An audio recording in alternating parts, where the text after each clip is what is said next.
What is your favorite hockey team? You're probably wondering why I don't love the Edmonton Oilers when I'm an Edmonton boy. My answer: I'm from an age where the Edmonton Oilers didn't exist. I was 3 years into living in British Columbia when the Oilers became an NHL expansion franchise in 1979.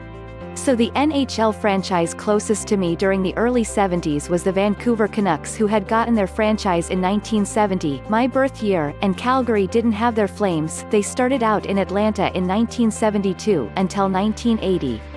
And frankly, I didn't bother watching the WA. I've been through ups and downs with this team. There are times when I've banged my head on the wall in frustration at this team, but at the end of the day, when the sun goes down, I will always be a Vancouver Canucks fan through thick and thin. But as a parent, I'd have to say, even more so than the NHL, my favorite hockey team has to be every team that my son plays on. My son is number 16 in this picture, the one reaching out for the puck while playing A3 minor hockey in Surrey. As a parent of a player, you feel the ups and downs of all the players of the team.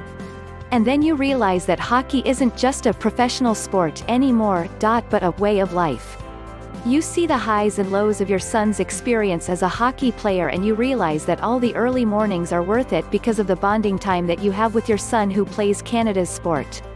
Despite the coldness of the rink, despite the fact that you risk hypothermia in some rinks because they keep it so cold, I would never trade the experience of watching my son play for any other experience in the world.